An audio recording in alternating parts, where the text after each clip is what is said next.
Hello students. तो ये हमारे पास है भारत का इतिहास। ये सीटी के पेपर से रिलेटेड है। जैसे एक हरियाणा जीके होती है और एक इंडियन जीके होती है। तो आज हम इस वीडियो में इंडियन जीके का जो है वो करेंगे बेसिक। अगर हमें बेसिक आएगा तो हमारे एमसीक्यूज अपने आप सॉल्व हो जाएंगे। तो आज कुछ चीज़ें हैं जो मैं आपको कराऊंगी इस छोटी सी वीडियो में, जो 15 मिनट की होगी। उसके बाद अगर आपको ये वीडियो यूज़फुल लगी और आपने कमेंट किए तो उसका सेकंड पार्ट भी आएगा जिसमें पूरा अच्छे से समझाया जाएगा। तो जैसे हम पढ़ सकते हैं कि ये भारत का इतिहास है। भारत के इतिहास में हमें प्राचीन भारत के बारे में बताया गया है। तो सबसे पहले आता है पाषाण काल। पाषाण काल क्या होता है? इसके 3 भेद है: पूर्ण पाषाण काल, मध्य पाषाण काल और पूर्व पाषाण काल। जो पूरा पाषाण काल है ना, इसमें क्या है कि इसमें मनुष्य की जीविका का मुख्य आधार पहले सिर्फ शिकार हुआ करता था। इस काल को आखेटक तथा खाद्य संग्रह काल भी कहा जाता है। लगभग 36,000 ईस्वी पूर्व में आधुनिक मानव पहली बार अस्तित्व में आया था। उस समय आधुनिक मानव को हेमोस्पेनियन भी कहा जाता था। मानव द्वारा प्रथम पालतू पशु कुत्ता था। ये जो है नोट करने की चीज़ है, बिकॉज 1 मार्क्स में आ सकता है। उसके बाद जिसे मध्यकालीन काल में पालतू बनाया गया था। आग की जानकारी मानव को पूरा पाषाण काल से ही थी, किंतु इसका प्रयोग नव पाषाण काल से प्रारंभ हुआ था। नव पाषाण काल से मानव ने कृषि कार्य प्रारंभ किया, जिसमें उसमें स्थायी निवास की प्रवृत्ति विकसित हुई। मुझे नहीं लगता इसमें से कुछ एमसीक्यू बनेगा, तो ये आप छोड़ सकते हैं। उसके बाद हम बात करते हैं इसकी।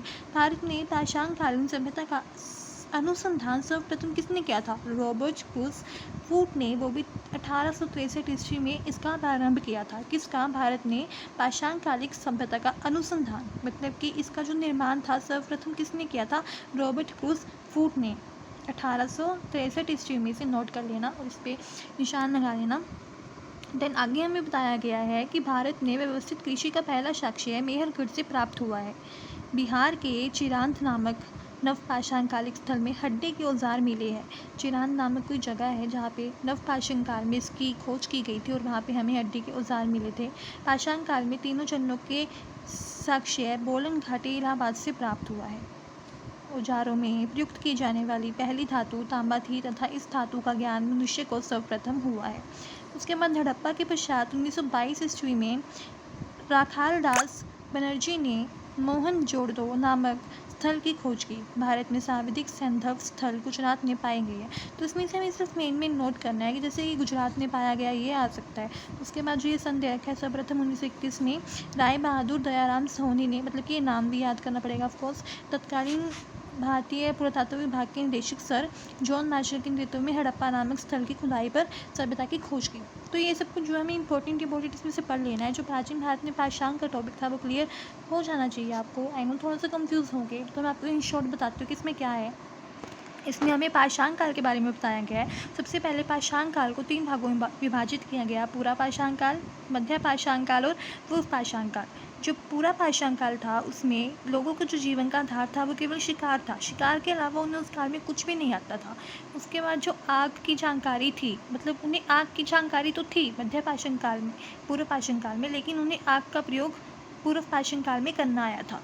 मध्य पाषाण काल में लोगों का जो प्रथम पालतू पशु था वो कुत्ता था, ठीक है। और भारत में जो पाषाण कालीन सभ्यता का अनुसंधान था वो सर्वप्रथम किसने किया था? रॉबर्ट ब्रूस फूट ने 1863 ईस्वी में किया था। उसके बाद सबसे इम्पोर्टेंट ये है कि भारत में व्यवस्थित कृषि का पहला साक्ष्य मेहरगढ़ में प्राप्त हुआ था। बिहार के चिरांत नामक नवपाषाण कालीन स्थल से हड्डी के औजार मिले हैं। कहाँ से मिले हैं? चिरांत नामक नवपाषाण। तो हमें सिर्फ इसका ही नाम याद रखना है और कुछ नहीं याद रखना।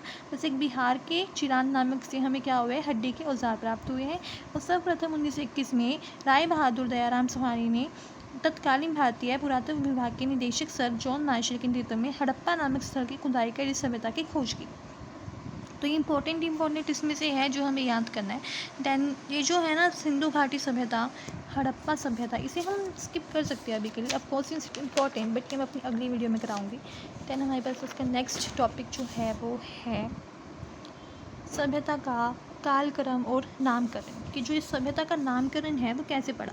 रेडियो कार्बन C14 विश्लेषण पत्ती के द्वारा सिंधु सभ्यता की सर्वमान्य तिथि 2350 ईस्वी पूर्व से 1750 ईस्वी पूर्व मानी गई है। सिंधु सभ्यता के अन्य नदी घाटियों एक विस्तृत स्वरूप का पता चलने के कारण इसे हड़प्पा सभ्यता के नाम से अधिक जाना जाता है। हड़प्पा को इस नगरीय सभ्यता का प्रथम उल्लेखनीय स्थल होने के कारण नामकरण का यह सम्मान प्राप्त हुआ। तो इसमें इन शॉर्ट क्या बताया गया है कि जो रेडियो कार्बन C14 है ना, इस पत्ते के द्वारा विद्युत सिंदूर सभा की संबंध तिथियाँ 2350 ईस्वी पूर्व से 1750 ईस्वी पूर्व मानी गई है।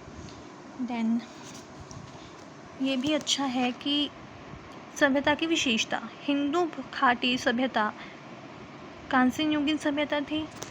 ठीक है, इसे आप देख सकते हो ये वाला पॉइंट। और फिर हमें बताया गया है कि मोहनजोदड़ो